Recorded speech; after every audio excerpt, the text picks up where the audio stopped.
On the quiet shores of the Firth of Clyde lies a town that once hosted a secretive, strategic piece of Cold War history. Today, Denoon may seem like any other picturesque Scottish coastal town, but beneath its calm surface once stirred the engine of the American nuclear deterrence. This is the story of the American submarine base at the Holy Loch, a story of politics, protest, power and people. I grew up here in Denoon, and as a child I watched the American submarines in the Loch and the sailors flood the town of Dunoon. A daily reminder that a quiet hometown was part of the global Cold War frontline.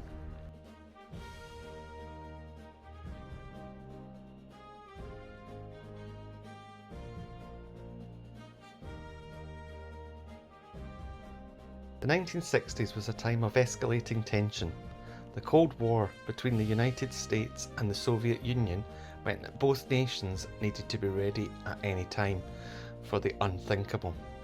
For the US, one part of the strategy involved submarines, silent, undetectable, and armed with nuclear missiles. But the Atlantic Ocean was vast, and the US needed a forward base to support its submarine fleet patrolling the North Atlantic and the Arctic regions. They chose a site, a quiet loch just north of Denoon, the Holy Loch. The US Naval leased the loch under agreement with the British government. The Holy Loch is a natural deep water port. It's ideal for accommodating large vessels like submarine tenders. Its location on the west coast of Scotland offered the quick access to the North Sea and the Atlantic, key for strategic patrol routes. The American Navy arrived in Denoon in March 1961, and the USS Proteus sailed into the Holy Loch, marking the beginning of a 31-year presence that would transform the town forever. At its peak, over 3,000 US personnel and dependents lived in or around Denoon. They brought dollars, cars and the American culture, and also sweeties. I remember the sweeties. Some locals welcomed the economy and the boost, others were not so sure. Despite differences, friendships were formed, and so were many relationships. Scottish women married American sailors, creating lifelong bonds across the Atlantic. Not everyone welcomed the Americans. The Holy Loch was a base for Polaris submarines, nuclear armed and capable of global destruction. For peace activists, the loch had become a symbol of the arms race. Protesters gathered regularly at the loch. Some tried to swim to the submarines, others formed human chains or blocked the roads.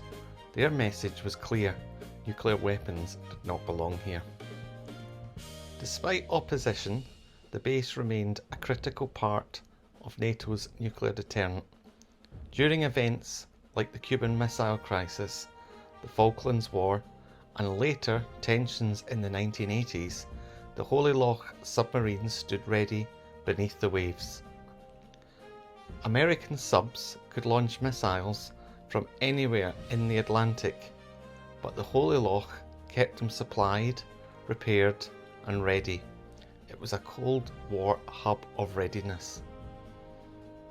Hi guys, welcome to Holy Loch Sailing Club. As a child, I used to come here on many a Thursday nights to the cadets to learn to sail, and then later on I used to race on a Wednesday night here at Holy Loch Sailing Club. During the time of the Holy Loch Sailing Club, the American base was out on the water, and we had opportunities to sail as kids, and we got really close to the ship. And during the time of getting close to the ship, if we had maybe lost control or anything, we would get a warning over the tannoy, and then once the tannoy announcement would happen, you would then get the warning of the guns being clicked and cocked, and as a child you then shouted for the rescue boat to come in and help, and they would pull you to safety. Nothing ever happened more than that, but as a child I do remember those click motions. We're too close. Also during the time, the Americans had a storage base. This is the base here, it's now Holy Loch Marina. That big shed was the storage for the American base. I don't know what they stored there, but they have a little pier at the end that you'll be able to see from the car park. It's now used as a log store for unloading logs, but that pier used to supply back and forward to the ship that was in. During my time here, it was either Hunley or HMS Simon, not HMS, sorry. It was USS Simon Lake or the USS Hunley. So they'd be based out in the water along with the dry dock and the submarines, and they would be supplied back and forward from this building here, which is now Holy Loch Marina. So when the Americans were here, they had a lot that surrounded the general public, and we used to sail from here. And believe it or not, any of the sailors that came out of the Holy Loch Sailing Club were very competent sailors. I have to say that because I'm one of them. At the time the Americans were here in Denoon, when they were present, this area here was their commissary. This is where they were able to come and get their food and any other supplies that they needed. When the commissary was open, it was only open to American personnel and their families. It was not for the Scots, so the Scots were unable to attend. Some had a discourse with this because the Americans were able to attend our supermarkets and our shops, but we were not allowed to attend their commissary. However, there was only one commissary and supplies were limited with their food. So I do understand why this was possible. The irony of it all is that now, today, their commissary has become our co-op. So as you can see, the co-op have taken over the building, reutilised the front and made it the cooperative for Denoon. But prior to this, this was the American commissary. This is Denoon Grammar School. Denoon Grammar School is the school that I went to personally, but this is not the building. This is not the building that I went to, and it's not the building that the American families will remember. This particular site is exactly the same site as the previous grammar school.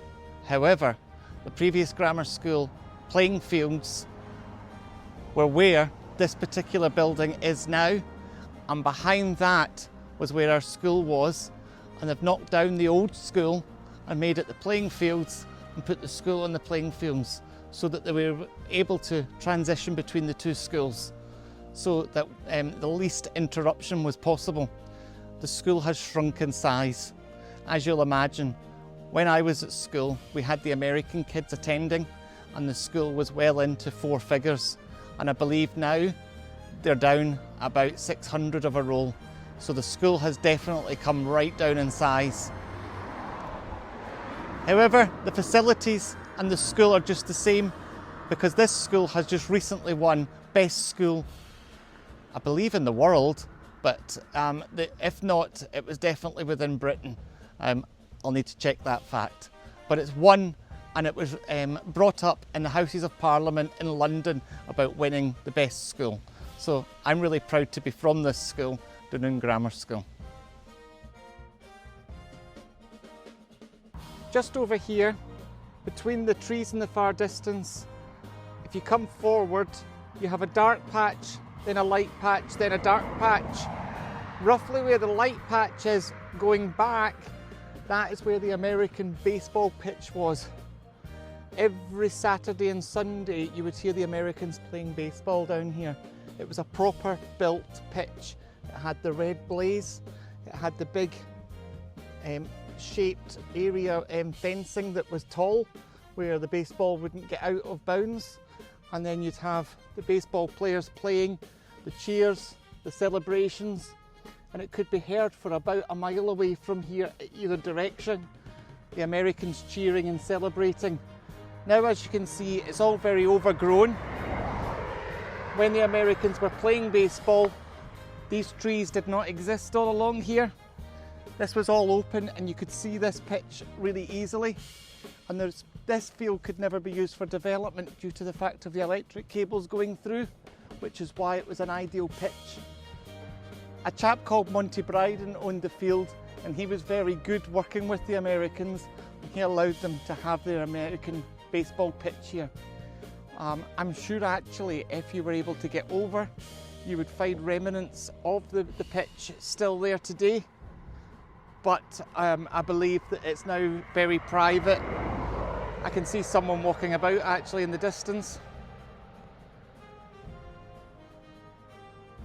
So I believe it's very private now.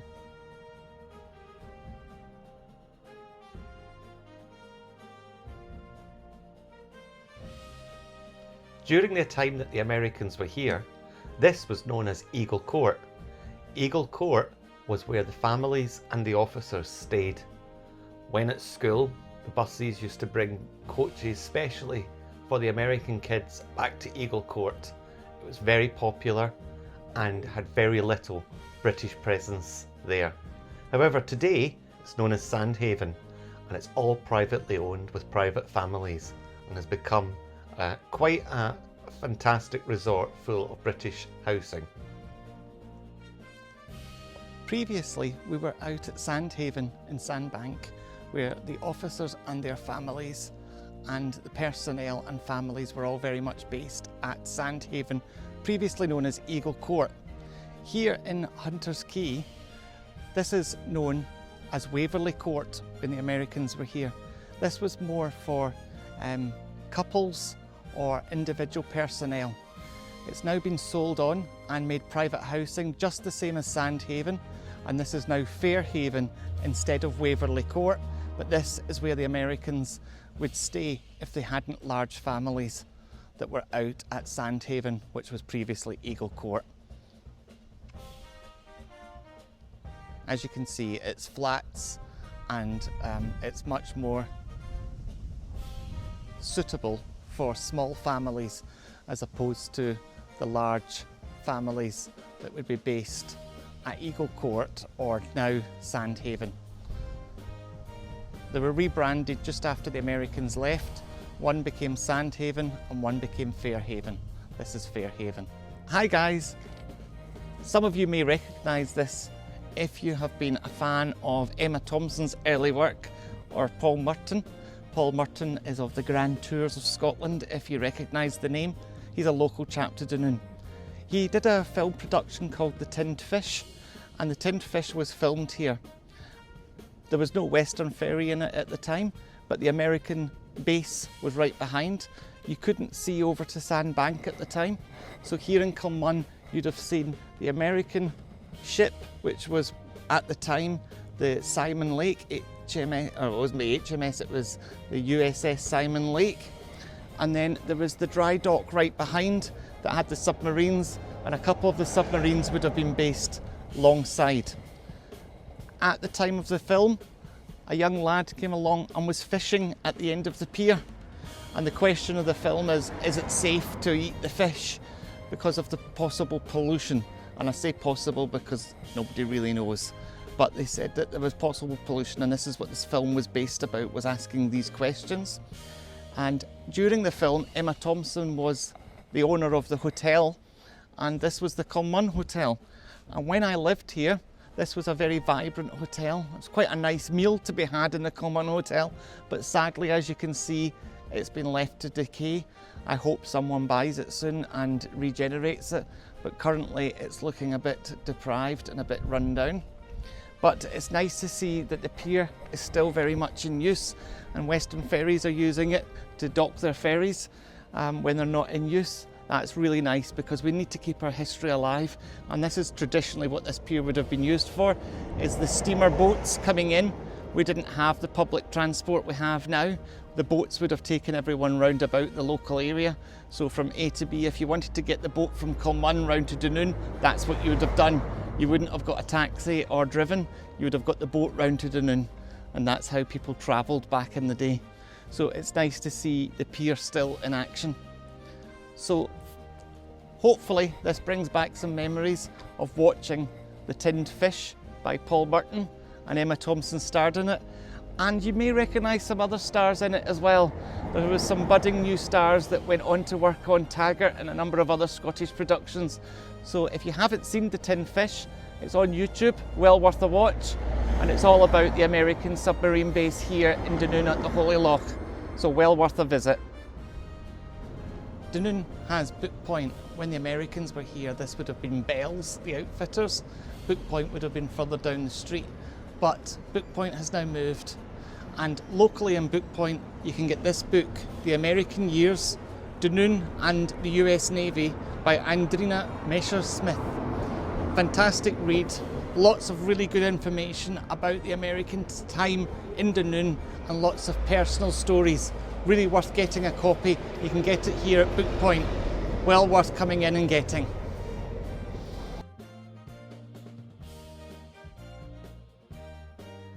Back in the day, people always say it was better. But in Denoon's case, it was true. When the Americans were here, the economy was far better. Walking down Argyle Street, we had a lot of chain stores. We had a lot more money being spent. There were nightclubs, there were pubs. The taxi service, Denoon had more taxis per head of population than anywhere, apart from I think New York. It was a booming town. Money was being spent. Sadly today, Denoon has no longer got its tourism. It lost that when the Americans came. But it's also not got its American presence, and it's suffering economy-wise for that, and it's seen as you walk down Argyle High Street. Look at the amount of empty shops. Look at all the chain stores that have left. There's no well-known brands any longer. They've all gone. Denoon, whilst a lovely town and could recover, hasn't yet. And this is 30 years on. Yeah. Somewhere between that western ferry and the mouth of the Holy Loch, submerged under the water, there was an incident that nearly caused World War III during the Cold War period. The 3rd of November 1974, the Russian submarine collided while submerged with an American submarine leaving the Holy Loch base. This was not public knowledge at the time. It's only recently come to light. Both the Pentagon and the Kremlin have both confirmed that this incident happened, and it was released in 2017, giving public access to the papers. But just out here in the stretch of water, there could have been an outcry of World War III during the Cold War period.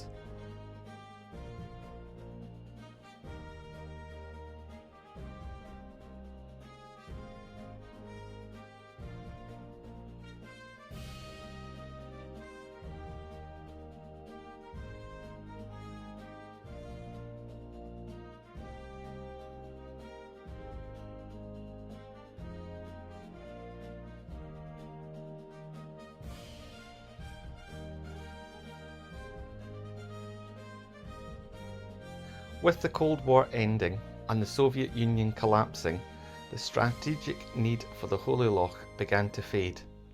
In 1992, the US Navy announced the closure of the base. On June the 11th, the last tender, the USS Simon Lake, sailed away. It marked 30 years of American presence in Denoon, a farewell both welcomed and mourned.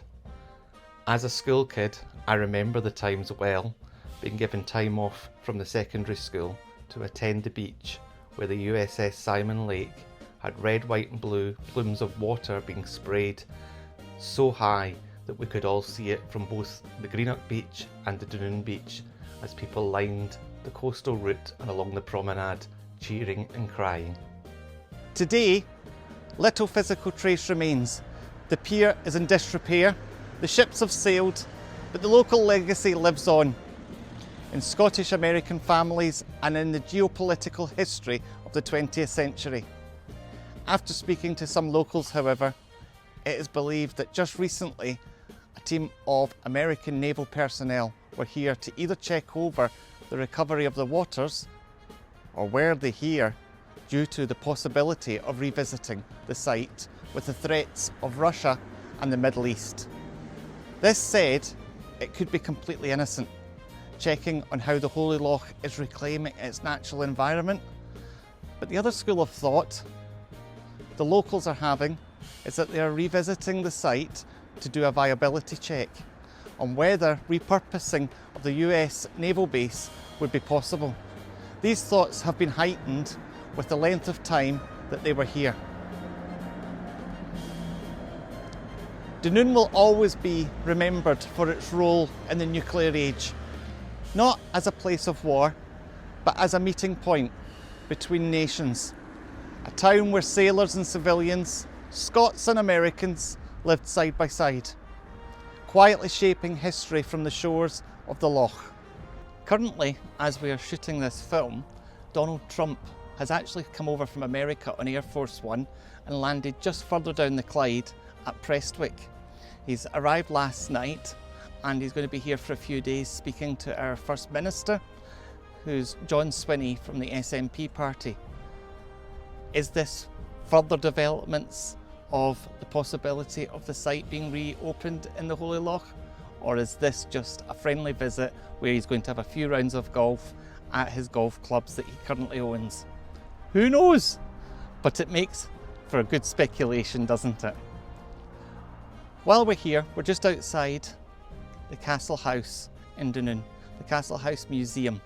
The Castle House Museum in Denoon is a fantastic must-see visit if you ever come to Denoon, and they've been really very helpful for us with this video. The still photographs that you see have been supplied by the Castle Hill Museum, and they have kindly given us permission to be able to use them in our video. If you come to the Castle House Museum, they have a nice display about American submarine base being here and the Americans and the impact it had on the town. And speaking to the manageress, she's told us all about how there's going to be more information coming and private collections. So within the next maybe 6 months, there'll be even further information to come and see. So if you've been once before, don't hesitate to come back in maybe 6 months' time and you'll find even more information about the Americans' life here and the base itself.